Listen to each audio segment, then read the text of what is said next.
Nous chantons un vieux chant à l'église, dont le premier couplet se chante comme suivant. Je ne vais pas le chanter, on va le chanter tout à l'heure, mais quel repos céleste, vous avez déjà entendu ce chant? Quel repos céleste, Jésus, d'être à toi pour la mort ou la vie. Dans les jours mauvais, de chanter avec foi, tout est bien, ma paix est infinie. Ce sont des très belles paroles, c'est un très beau chant. Mais j'aimerais bien qu'on puisse être un peu honnêtes les uns avec les autres ce matin, si vous êtes d'accord. Est-ce que cela vous est déjà arrivé de chanter ces paroles et de vous dire « Vraiment? Vraiment? Dans les jours mauvais, de chanter avec foi, tout est bien. Ma paix est infinie. » C'est pas ça que je dis dans les jours mauvais, moi. Est-ce que ça vous est déjà arrivé de vous sentir un peu malhonnête quand vous chantez ces paroles-là? Quand je suis épuisé par le travail et tout ce que je veux, c'est être arrivé aux vacances de l'été ou au moins juste le week-end? Quand je tombe malade, quand j'ai peur de l'avenir ou quand j'ai le cœur brisé par une relation brisée, ce n'est pas ces paroles-là que je dis. Tout est bien. Ma paix est infinie.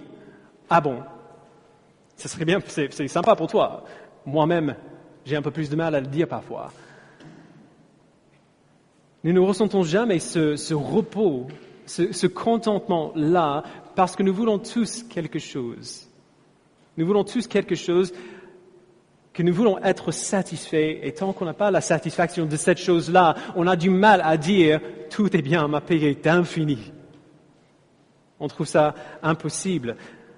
On est, comme dit notre ami John Piper, des usines à désir. Tout ce que nous faisons est motivé par un désir ou par un autre. Parfois, ces désirs-là sont altruistes et parfois, ils sont égocentriques, mais ils sont toujours là. On se brosse les dents, par exemple, parce qu'on veut que notre épouse continue de nous embrasser. Ou alors, on veut éviter de se faire dévitaliser les dents par le dentiste. On mange ce qu'on mange parce qu'on veut manger ça. On veut avoir ce goût dans la bouche. Ou alors, si on veut simplement une meilleure santé, on mange le chou frisé, que je comprends pas, mais voilà, il y a des gens qui le mangent. On lit sa Bible parce qu'on veut connaître Dieu. Ou alors, on rejette la Bible parce qu'on veut décider pour nous-mêmes ce qui est vrai et ce qui n'est pas vrai. Tout ce qu'on fait, on le fait parce qu'on veut quelque chose, même si c'est de manière inconsciente. On fait absolument tout ce qu'on fait jusqu'aux actions les plus banales parce qu'on veut quelque chose. Et si on n'obtient pas ce qu'on veut, ou surtout, si ces désirs sont de bons désirs, comme la santé ou un mariage heureux, si on n'obtient pas ce qu'on veut, on est insatisfait. On ne comprend pas pourquoi on ne peut pas avoir cette chose-là. Et on reste insatisfait. Donc du coup, les paroles d'un chant comme « Quel repos céleste » ou les paroles comme celles que Paul vient de dire à Timothée ici, nous semblent complètement à côté de la plaque, ou en tout cas à côté de notre réalité, notre expérience. Donc lisons ensemble encore à partir de la deuxième moitié du verset 2. Paul dit « Enseigne ces choses et recommande-les ». Alors bien sûr, à chaque fois qu'il dit quelque chose comme ça, il faut qu'on se demande quelles sont ces choses-là. Quand il dit « enseigne ces choses, recommande-les », quelles sont ces choses-là qu'il recommande? Qu'est-ce que Paul a dit jusqu'ici dans cette lettre? Vous savez que on est presque à la fin de notre série sur la première lettre de Paul à Timothée. Qu'est-ce qu'il a dit jusqu'ici? Cette lettre parle essentiellement de comment l'Évangile nous transforme dans nos vies individuelles et dans l'Église, et donc de pourquoi il est essentiel de garder l'Évangile au centre de tout ce que nous faisons et de tout ce que nous croyons. Ce mot « Évangile » n'est pas une formule magique. On a tendance à balancer ce mot un peu partout parce que c'est un peu le mot, c'est un peu le slogan de nos églises aujourd'hui. Ce n'est pas une formule magique, ce n'est pas un mot qu'on sort quand on veut être entre guillemets évangélique. L'évangile, c'est une histoire. C'est des événements. C'est une série d'événements qui se sont passés. C'est l'histoire de Dieu qui, avant la création du monde, a prévu ce qu'il allait en faire pour montrer les divers aspects de son caractère et de sa gloire à la création. C'est l'histoire des hommes et des femmes qui se sont rebellés contre Dieu et ont été séparés de lui, méritant sa colère. C'est l'histoire de Jésus-Christ que Dieu a envoyé pour vivre la vie parfaite que nous aurions dû vivre et pour subir la mort que nous méritions tous afin que nous soyons unis à lui. C'est l'histoire de la grâce de Dieu envers nous en appliquant l'œuvre de Christ à nos vies et à nos cœurs par le Saint-Esprit, en nous ramenant de la mort à la vie et en nous donnant la foi. C'est l'histoire du plan de Dieu qui n'est pas fini pour renouveler tout ce qu'il a créé et pour amener sous son règne tout ce qu'il a créé dans les nouveaux cieux et la nouvelle terre. Voilà l'Évangile. Ce n'est pas une phrase, ce n'est pas une idée, c'est une histoire. Et Dieu n'a pas envoyé cette bonne nouvelle, cette histoire, seulement pour sauver des gens qui ne le connaissent pas. Alors évidemment, si, ça fait partie de la raison d'être de l'Évangile, mais il n'existe pas pour cela seulement. Il a donné l'Évangile aussi pour transformer ceux qui le connaissent déjà. Ce n'est pas pour les non-croyants l'Évangile, pas seulement. L'Évangile, c'est aussi presque surtout pour les croyants, pour que nous puissions savoir comment ressembler à Christ et pourquoi nous ressemblons à Christ par la suite. Alors Paul insiste à Timothée qu'il a besoin non seulement de raconter cette histoire quand il parle à ceux qui ne connaissent pas Jésus pour qu'ils le connaissent, mais qu'il doit continuer de raconter cette histoire chaque jour de sa vie aux chrétiens aussi. Enseigne ces choses, il dit, et recommande-les. S'il va les enseigner, les personnes à qui il enseigne le plus souvent, c'est bien l'Église, les chrétiens, les frères et sœurs en Christ.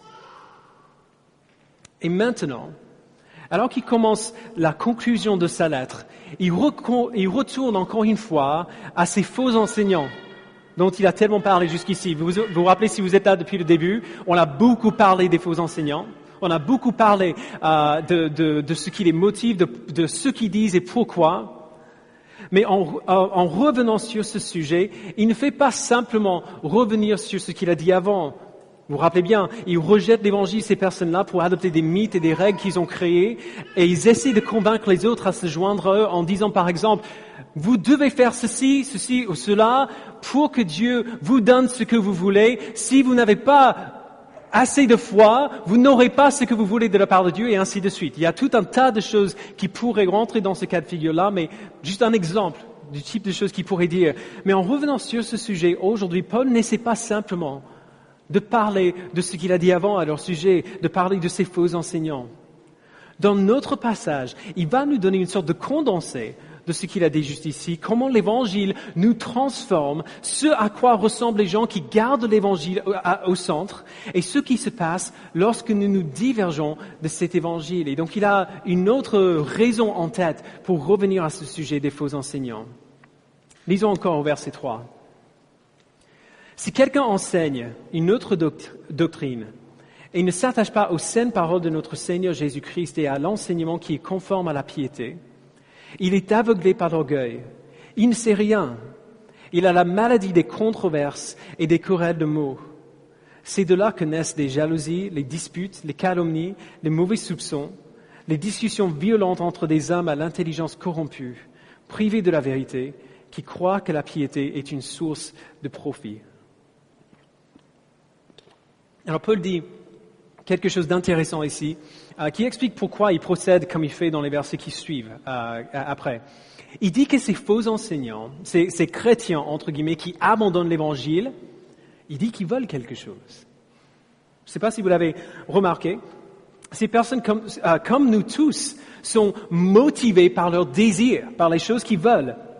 Ils ne rejettent pas entièrement la vie chrétienne, ou les signes extérieurs de la piété ou de la foi, c'est juste qu'ils font des choses, et ils font ces choses pour obtenir d'autres choses. Et Paul le dit clairement dans le texte.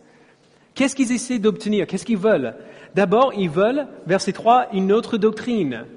Si quelqu'un enseigne une autre doctrine et ne s'attache pas aux saines paroles de notre Seigneur Jésus-Christ et à l'enseignement qui est conforme à la piété, ils veulent une autre doctrine. Remarquez bien qu'ils ne veulent pas aucune doctrine. Ils ne veulent pas ne croire en rien. C'est juste qu'ils veulent croire en autre chose que la vérité de l'Évangile. Ils veulent ajouter quelque chose par-dessus. Ils ne veulent pas que Timothée ou que qui que ce soit leur dise « ceci est vrai, l'Évangile est vrai, la parole de Dieu est vraie », mais ils veulent décider pour eux-mêmes ce qu'ils pensent être vrai. Ils veulent se donner le droit de qualifier l'Évangile et d'ajouter toutes sortes d'autres choses qui leur semblent bien, que peut-être Jésus-Christ a oublié de dire quand il était sur terre. Ils veulent croire quand même en quelque chose. Ils ne veulent pas être complètement dépourvus de croyance ou de foi, mais ils veulent croire selon leurs propres termes. Deuxièmement, ils veulent la reconnaissance. Verset 3 encore. Si quelqu'un enseigne une autre doctrine et ne s'attache pas aux saintes paroles de notre Seigneur Jésus-Christ et à l'enseignement qui est conforme à la piété, il est aveuglé par l'orgueil. Il ne sait rien. Il a la maladie des controverses et des querelles de mots. C'est de là que naissent les jalousies, les disputes, les calomnies, les mauvais soupçons, les discussions violentes entre les hommes à l'intelligence corrompue, privés de la vérité. La controverse, c'est des bonbons pour ceux qui veulent la reconnaissance. C'est exactement ce qu'il leur faut. Parce qu'il y a toujours quelqu'un qui a une position d'autorité, qui a la reconnaissance du groupe sur lequel il a l'autorité, et ceux qui veulent cette reconnaissance-là l'obtiennent en se levant contre ceux qui l'ont déjà. Ils provoquent la jalousie et les disputes et la calomnie parce que cela amène les autres qui sont dans l'Église à douter de ceux qui ont la reconnaissance déjà, qui sont reconnus comme ayant l'autorité, et à ramener les regards sur eux-mêmes. Ils produisent ces controverses, ils produisent ces disputes, ces calomnies, ces jalousies, parce qu'ils sont aveuglés par l'orgueil. Ils veulent que les autres les regardent plutôt qu'à eux, à ceux qui sont déjà dans une position d'autorité, comme Timothée. Ensuite, ces gens veulent le gain matériel. On voit cela dans la 3e partie de notre texte, au verset 9. Quant à ceux qui veulent s'enrichir, ils tombent dans la tentation, dans un piège et dans une foule de désirs stupides et nuisibles qui plongent les hommes dans la ruine et provoquent leur perte. L'amour de l'argent est en effet à la racine de tous les maux, ou littéralement, juste entre parenthèses, de toutes sortes de maux. Paul, là, en disant cette phrase, il cite un proverbe populaire de l'époque. En s'y livrant, certains se sont égarés loin de la foi et se sont infligés eux-mêmes bien des tourments. On n'a pas besoin de regarder plus loin que Wall Street pour savoir que tout ce que Paul dit ici est vrai, les dangers de l'amour de l'argent. Il n'y a personne, sauf peut-être l'oncle Picsou, qui veut la richesse pour la richesse. Tout le monde veut la richesse pour autre chose. Le gain matériel est un moyen d'arriver à une autre fin. Pour certains, par exemple, le gain matériel donne une réputation.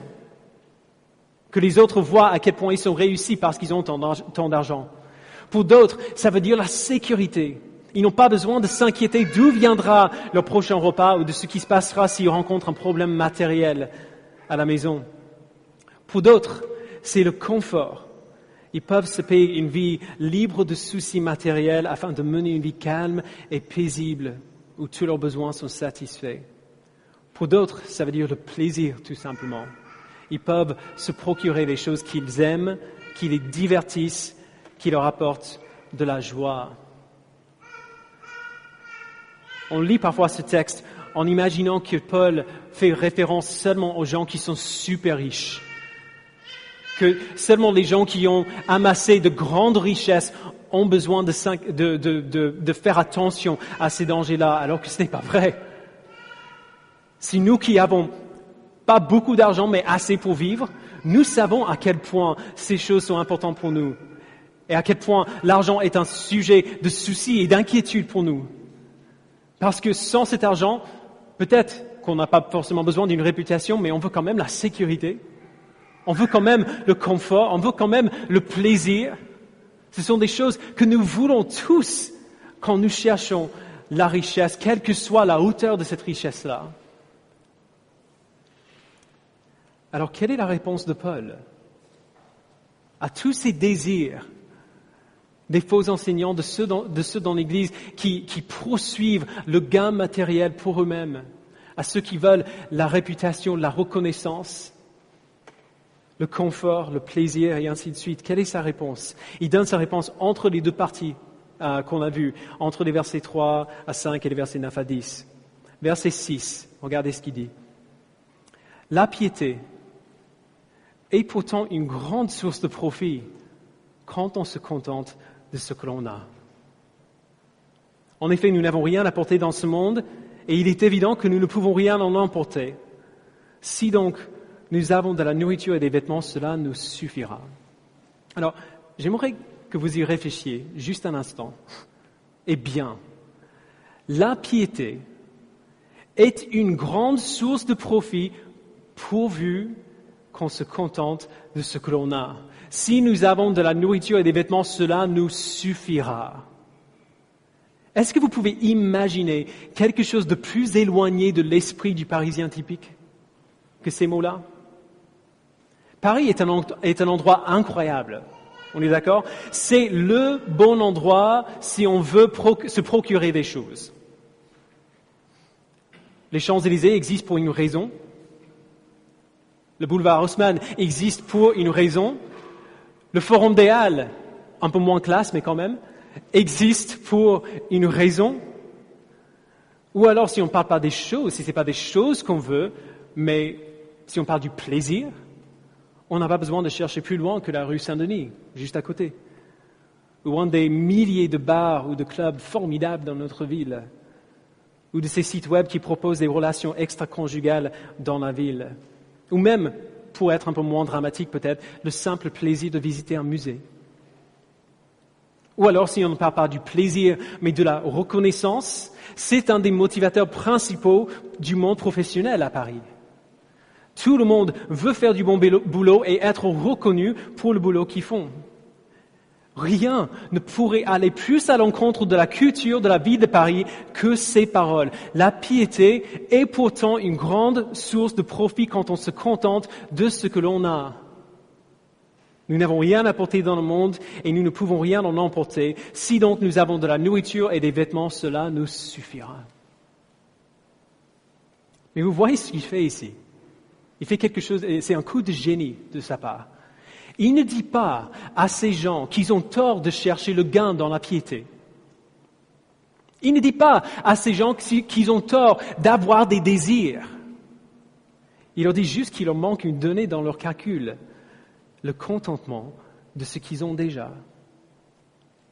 Vous cherchez la piété pour gagner quelque chose, mais vous ne voyez pas que si vous avez vraiment la piété, vous avez déjà tout gagné. Alors rappelons-nous bien de ce qui veut dire par piété. On l'a vu il y a quelques semaines, la piété, ce n'est pas un comportement juste, ce n'est pas l'obéissance à des règles, mais un amour fervent et un esprit saint, un respect saint pour Dieu. C'est là que les faux enseignants se trompent. Ils imaginent qu'ils peuvent être pieux en faisant certaines choses et en ne pas faisant d'autres choses. Mais la piété n'est pas d'abord une manière de se comporter. Un comportement transformé est un résultat de la piété, mais non pas la cause. Si quelqu'un comprend l'Évangile, cette personne va se comporter différemment, son comportement va bien changer, mais il changera parce qu'il a vu Dieu, parce qu'il aime Dieu et parce qu'il veut être comme Dieu. Ses désirs ont changé. Il ne veut plus les choses qui ne sont pas en ligne avec la sainteté et le caractère de Dieu. Il veut ce que Dieu lui-même veut pour lui. Alors oui, Paul dit, la piété, cet amour fervent, ce respect saint pour Dieu est une grande source de profit, est une grande source de gain. Les gens pieux aiment Dieu pour qui il est. Ils sont reconnaissants pour ce qu'il a fait. Les gens pieux connaissent l'histoire de Dieu et sont transformés par cette histoire. Autrement dit, les gens pieux sont des gens qui connaissent et qui comprennent et qui vivent l'Évangile, l'histoire de qui Dieu est et de ce qu'il a fait en Jésus-Christ et le profit qu'ils en tirent. Le profit, le gain qu'ils tirent de cet Évangile produit en eux le contentement. La piété est pourtant une source de grand profit quand on se contente de ce que l'on a.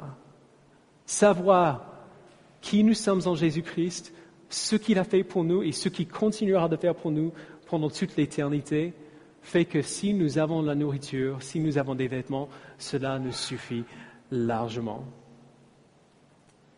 Alors il faut bien le comprendre. Le contentement en Dieu n'est pas un don spirituel qui n'est réservé qu'à certains chrétiens. Ce n'est pas quelque chose auquel seulement les chrétiens mûrs dans leur foi peuvent accéder. Souvent, on lit ce verset et on imagine, oh, peut-être pour certains, peut-être pour Paul, c'est vrai, c'est très bien, j'aime bien et ce serait sympa si je pouvais y accéder, mais quand même, je me vois, je vois ma propre foi. Mais ce contentement est quelque chose que nous sommes tous censés ressentir. Parce que ce contentement ne dépend pas d'une expérience subjective, ne dépend pas d'une expérience mystique, ne dépend pas de nos circonstances. Ce contentement se base sur la simple vérité que l'Évangile nous donne toujours ce qu'il nous faut. Alors si vous êtes comme moi, il est possible que vous trouviez ça un peu naïf. Alors rassurez-vous, Paul n'est pas utopique dans ce qu'il dit là. Il dit bien qu'il y a un minimum de choses qu'il nous faut, avec lesquelles nous pouvons nous contenter. Mais ces choses-là, ces choses dont nous avons vraiment besoin, sont beaucoup moins nombreuses et beaucoup plus simples qu'on imagine. Si nous avons de la nourriture et des vêtements, cela nous suffit. Comment est-ce qu'il peut dire ça? Comment est-ce qu'il peut dire que si on a que la nourriture et les vêtements, ça nous suffit largement? Pourquoi ne dirait-il pas, si nous avons la santé, cela nous suffira? Si nous avons un mariage heureux, cela nous suffira. Si nous avons au moins 5 semaines de vacances, cela nous suffira. Comment est-ce qu'il est possible de ne se contenter que de la nourriture et des vêtements? Nous pouvons nous contenter de ces choses parce que nous savons que nous sommes à lui, qu'il est l'accomplissement de ce que nos cœurs désirent. Vous vous rappelez des paroles du psalmiste, « Fais de l'Éternel tes délices et il te donnera ce que ton cœur désire. » Nous savons que nous sommes en lui, que nous sommes à lui et nous sommes satisfaits avec ce qu'il est pour nous en Jésus-Christ. Alors du coup, comment est-ce que cette réalité-là, savoir ce que nous avons en lui, ce que nous sommes en lui, comment est-ce que ça va changer notre manière de voir notre manque de confort, notre manque de plaisir, ou notre manque de sécurité dans cette ville, notre manque de bonheur simple? J'ai parlé cette semaine avec un ami missionnaire qui vit en Côte d'Ivoire, où il a implanté une église parmi le peuple au nord du pays. Quand il est arrivé, il y avait un chrétien pour tout le peuple. Et maintenant, ils sont une assemblée d'une 60aine de personnes. C'est juste merveilleux ce que Dieu fait là. Il est là depuis quelque temps. Maintenant, il a une femme et une petite fille. Il s'est marié avec une femme.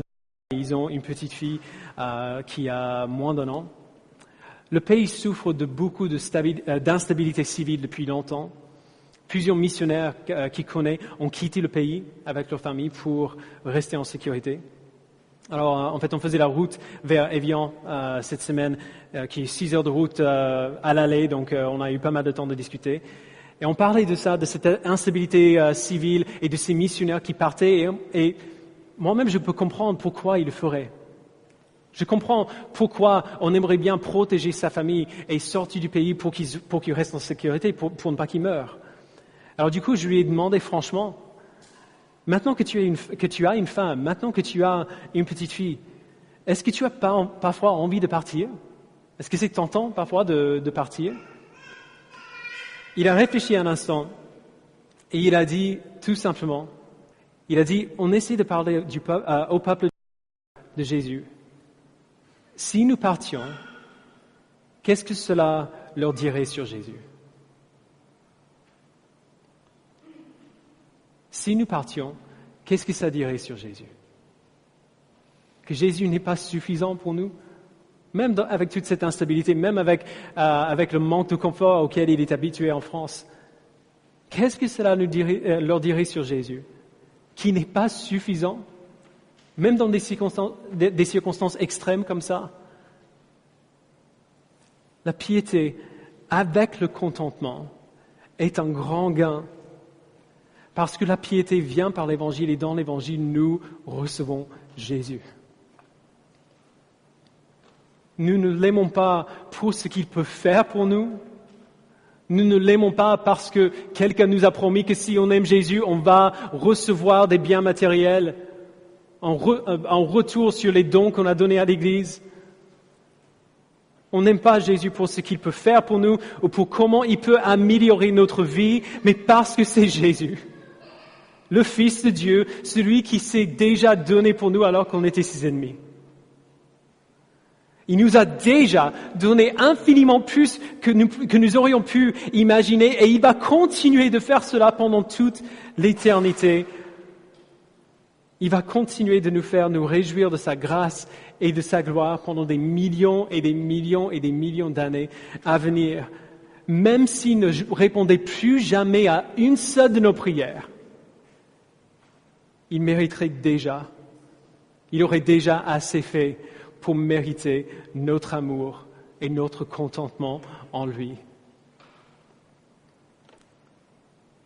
Ces gens veulent croire quelque chose. Ils veulent une autre doctrine. Mais l'Évangile nous dit que la vérité n'est pas relative, que certaines choses sont vraies, que d'autres choses ne sont pas vraies, et la seule personne qui est capable de dire avec une certitude absolue ce qui est vrai, c'est celui qui est lui-même la vérité.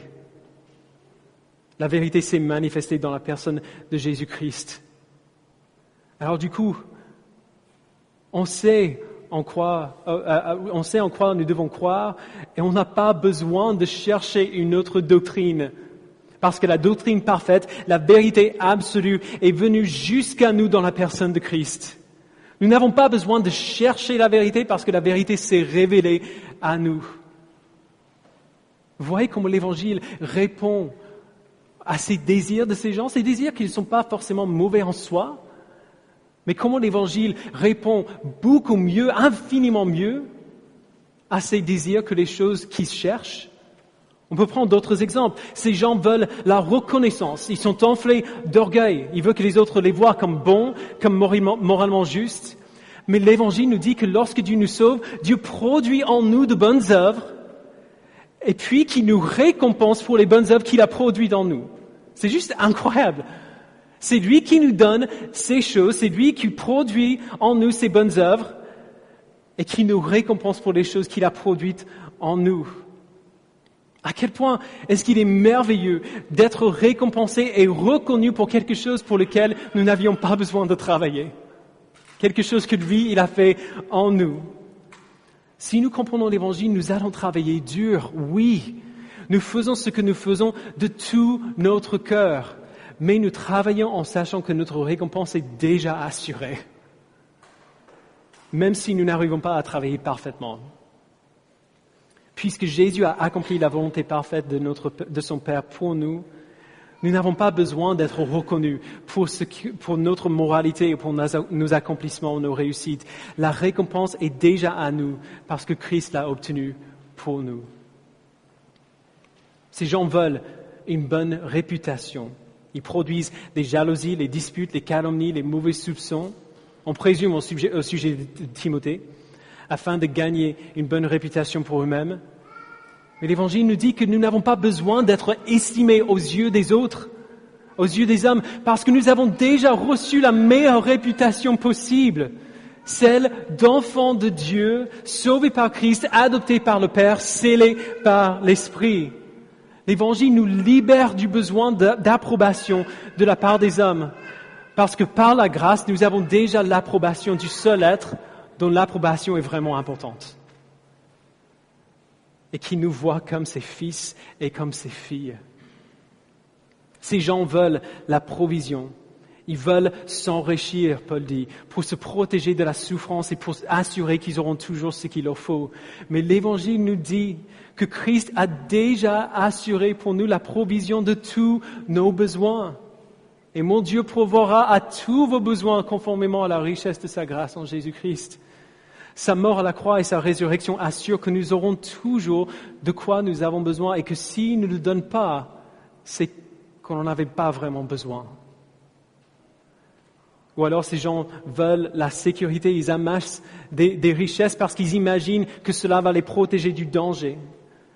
Mais l'Évangile nous dit que par notre rédemption en Christ, rien ne peut nous arriver qui peut nous faire mal de manière ultime ou de manière éternelle. On peut juste dire franchement, si quelqu'un vous menace, la pire chose qu'il peut faire, c'est vous tuer. Et si vous tue, vous êtes avec Christ. Donc c'est un gain. Christ est ma vie et la mort est un gain. La pire chose qu'on peut nous faire n'est plus vraiment une menace. Parce que nos vies sont éternellement protégées. Alors du coup, nous n'avons pas besoin de sécurité, comme nous définissons normalement le mot, parce que nous savons que nous avons la sécurité éternelle et parfaite en Christ. Nos vies sont cachées en lui. Ou alors ils veulent simplement le confort. Ils amassent peut-être des richesses parce qu'ils imaginent que cela va les rendre capables de s'échapper à la souffrance et de vivre des vies confortables. Mais l'Évangile nous dit, comme le chant, que le repos parfait que nos cœurs cherchent et désirent se trouve en Christ. Parce qu'il nous libère du besoin de mériter notre salut ou de travailler pour notre joie. Alors nous n'avons pas besoin de se construire un confort artificiel et temporaire. Nous avons le repos parfait et éternel en Christ. Ou alors enfin, ces gens veulent peut-être du plaisir. Ils cherchent le gain matériel pour satisfaire leur soif de plaisir sur cette terre. Mais l'Évangile nous dit que Christ a obtenu pour nous le plaisir infiniment plus grand de connaître Dieu et de l'aimer pour toute l'éternité. Vous vous rappelez du psaume. Il y a d'abondantes joies devant ta face, des plaisirs éternels à ta droite. Alors nous n'avons pas besoin de courir après chaque plaisir terrestre qui se présente à nous parce que nous avons les yeux fixés sur un plaisir qui est infiniment plus grand et qui est éternel en plus. Alors pour conclure, aujourd'hui, j'aimerais juste vous poser une question très simple. Que veux-tu et pourquoi le veux-tu? Nous voulons tous être heureux.